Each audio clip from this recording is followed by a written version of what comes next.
नमस्कार, मैं हूं श्रीकांत। आप देख रहे हैं न्यूज़ फॉर एशिया। आज सुबह सुबह बिहार सरकार के शिक्षा विभाग के मुख्य सचिव ने एक चिट्ठी जारी की है स्कूलों के नाम, जिसमें उन्होंने दर्शाया है कि कक्षा 1 से लेकर 8 तक की कक्षाएं अभी नहीं खुलने वाली है। इसको लेके हमारे साथ अभी बैठे हुए हैं मधेपुरा से प्राइवेट स्कूल एसोसिएशन के जिला अध्यक्ष किशोर सर। तो हम उनसे बात करेंगे, जानना चाहेंगे कि क्या क्या अभी चल रहा है माहौल, और इसको लेके इन लोगों ने क्या तैयारी कर रखी है, इन लोगों का क्या सोचना है इस मुद्दे को लेके। इनसे हम बात करते हैं। सबसे पहले स्वागत है हमारे प्रोग्राम में आपका सर। धन्यवाद न्यूज़ फॉर एशिया का। सर, एक चिट्ठी आज सुबह सुबह जारी हुई है शिक्षा विभाग के जो मुख्य सचिव ने जारी किया एक चिट्ठी, जिसमें उन्होंने लिखा है कि कक्षा 1 से लेकर 8 तक की कक्षाएं अभी नहीं खुलेंगी, क्योंकि ठंड अभी है। ठंड कम होने के बाद ही इस पर कोई डिसीजन लिया जाएगा। क्राइसिस कमेटी की एक मीटिंग होगी, उसका डिसीजन लिया जाएगा। क्या मानना है इस पर लेके आपका? देखिए, ये तय था 23 और 24 तारीख को पूर्व निर्धारित था क्राइसिस मैनेजमेंट ग्रुप की बैठक होनी है, और शायद शनिवार रविवार होने के कारण और कई एग्जामिनेशन भी था पूरे बिहार में, इस कारण से मीटिंग आज रखा गया। और हम लोगों को काफ़ी उम्मीद थी कि आज की इस मीटिंग में शायद जो प्राइमरी और मिडिल स्कूल है ये स्कूल खोलने का निर्णय लिया जाएगा। लेकिन जो छनकर एक न्यूज़ सामने आ रही है आप लोगों के माध्यम से, उसके द्वारा कि क्राइसिस मैनेजमेंट ग्रुप ने ठंड को देखते हुए फ़िलहाल इस पर अपनी सहमति नहीं जताई है, और ठंड कम होने के उपरांत फिर से मीटिंग जो है होगी क्राइसिस मैनेजमेंट की, और उसमें यह निर्णय लिया जाएगा।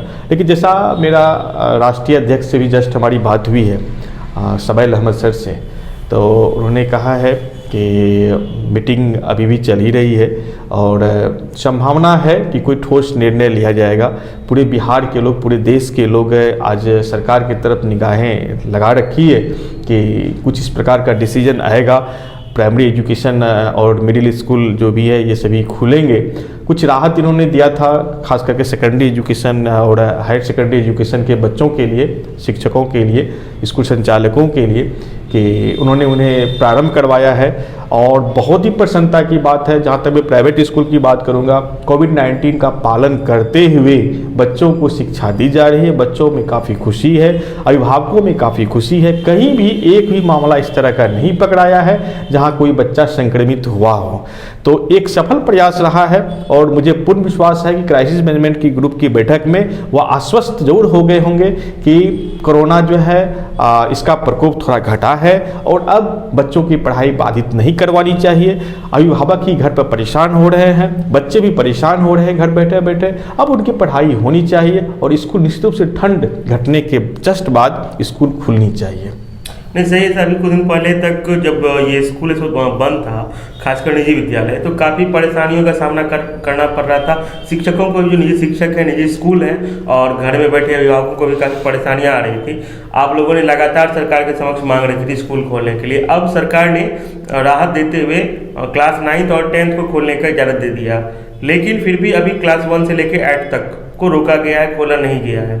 तो ऐसे में क्या लगता है कि जो छात्र पढ़ रहे थे, स्कूल आ रहे थे, तो उन लोगों का पढ़ाई लिखाई से जो एक था वो टूट रहा है, या फिर क्या इससे बन के सामने आ रहा है? ये खास करके जो अनुभव रहा है जी, कभी इसकी तैयारी न प्राइवेट स्कूल ने किया था, न शिक्षकों ने किया था, न अभिभावकों भी नहीं किया था। बच्चे तो सोचे भी नहीं थे। अभी तो बच्चे निश्चित रूप से अनुभवहीन हैं।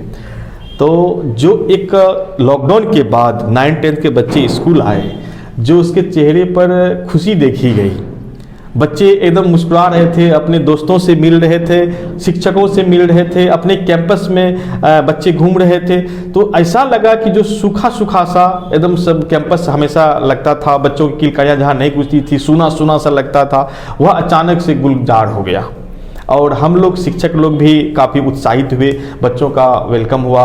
बच्चे पुनः जो है उसी उत्साह के साथ एक सोशल डिस्टेंस मेंटेन करते हुए, मास्क वगैरह लगाते हुए अब पढ़ाई अपनी स्टार्ट किए हैं। और हम लोग थोड़ा इसमें भी सावधानी बरत रहे हैं कि जो बच्चे आ रहे हैं उन्हें हम लोग शिफ्ट वाइज बुला रहे हैं। बच्चे को प्रयास कर रहे हैं कि क्राउड नहीं हो, जो सरकार की गाइडलाइन है कि आप उसको अलग अलग शिफ्ट में बच्चे को बुलावें, तो ऑड और इवन नंबर करके खास करके, तो उस शिफ्ट में हम लोग बच्चे को बुला रहे हैं। रास्ते पे आता हुआ दिख रहा है, जो चीज़ें बिल्कुल रुक सी गई थी वो अब रास्ते पे चलते हुए आ रहा है। बिल्कुल बिल्कुल, लेकिन जो एक बहुत बड़ी समस्या आई थी जो हम लोगों ने सरकार से हम लोगों ने मांग कर रखा था इस पे, तो सरकार ने बहुत हद तक पहली मांग तो ये थी कि विद्यालय खुलनी चाहिए, विद्यालय खुले।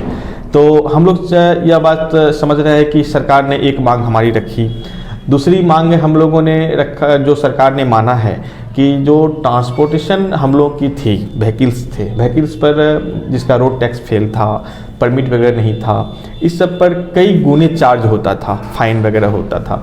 तो सरकार ने अभी एक राहत दिया है कि कंप्लीट जो लॉकडाउन अवधि का जो पेनल्टी है वो पेनल्टी को उन्होंने माफ़ किया है। सरकार का हम स्वागत करते हैं, अभिनंदन करते हैं, और खास करके अपने राष्ट्रीय अध्यक्ष का हम लोग धन्यवाद ज्ञापित करते हैं, क्योंकि कड़ी मेहनत से और हम लोगों के सपोर्ट से जो है सरकार इस बात पर सहमति जताई है कि हाँ सही में लॉकडाउन में गाड़ियाँ वगैरह बंद रही है, स्कूल का जो इनकम सोर्स था वो कंप्लीट से डेड अवस्था में हो गया है, इसलिए उस पर उन्हें राहत दिया है। लेकिन अभी भी बहुत ऐसी मांगे हैं, जैसे मैं बताऊंगा कि अभी मधेपुरा की घटना मैं एक बताना चाहूँगा, आपसे शेयर करना चाहूँगा और न्यूज़ फॉर एशिया के माध्यम से बताना चाहूँगा प्रशासन को भी और सरकार को भी कि अभी भी प्रशासन के कुछ ऐसे लोग हैं जो राजस्व वसूली के लिए नियम को ताक पर रख रहे हैं।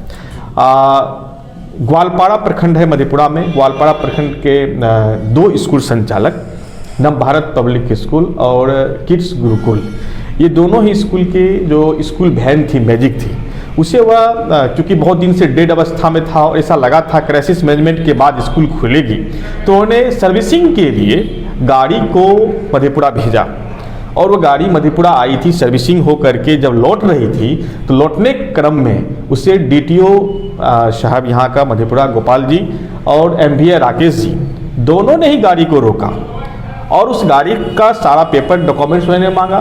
सारी पेपर दिखाने के बाद वो ड्राइवर से बोलते हैं कि परमिट कहाँ है, परमिट दिखाओ। उन्होंने कहा कि श्रीमान स्कूल तो अभी बंद है और परमिट के लिए कोई सी बात भी नहीं है और हम लोग को मालूम भी नहीं है परमिट के लिए जो है।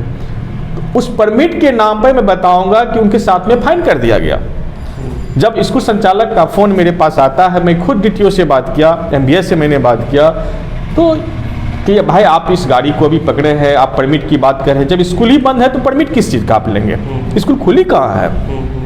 तो नहीं, बिना परमिट का मधेपुरा कैसे गाड़ी आ गई, मैं क्या करूं, मुझे एक फाइल दिखाने लगे, देखिए मधेपुरा में 2% ओनली परमिट है। बोले ये परमिट रोड पर जितनी गाड़ियां चलती है, पटना बसें चलती है, आप उसे पता नहीं टूरिस्ट के नाम पर, मुझे मालूम है आप टूरिस्ट के नाम पर पटना की बस को आप चलवा रहे हैं, और भी कई बसेज हैं, आप उसको परमिट के लिए चेक करें। स्कूल की गाड़ी आपको सिर्फ मिली ये 2% से 100% करने के लिए, प्रशासन परेशान कर रही है। बिल्कुल बिल्कुल, और उसको एक हैवी अमाउंट फाइन किया गया। जब मैंने उनसे डिस्कस किया कि आप मुझे सर्कुलर दिखाइए, गवर्नमेंट का सर्कुलर अगर है, परमिट लेने का सर्कुलर है, तो इस पर गोल मटोल जवाब जो है DTO ने और MVI ने दिया कि नहीं स्कूल बसेज हैं। तो स्कूल बसेज और मैजिक में अंतर माननीय DTO को और MVI को समझ में नहीं आ रहा है। तो जब मैंने कहा किशोर जी आप तो समझ रहे, क्या समझ रहे हैं, राजस्व देना है तो राजस्व के लिए आप स्कूल वाले का गला दबा देंगे। आप स्कूल संचालक जो गाड़ियां किसी तरह से बचा के रखे हुए हैं, एक तरफ से किस्ती वाले जो गाड़ी का बैंक का किस्ती है या प्राइवेट फाइनेंसर है, गाड़ी सीज किया जा रहा है। मधेपुरा के प्रतिष्ठित स्कूल के स्कूल संचालक जब बच्चे को 9-10 के बच्चे को सिंहेश्वर स्थान जो है बच्चे को लेने भेजे गाड़ी से, आपको जानकारी देना चाहते हैं, न्यूज़ फॉर एशिया के माध्यम से मैं जानकारी देना चाहता हूं, वहां फाइनेंसर ने गाड़ी को रोक लिया।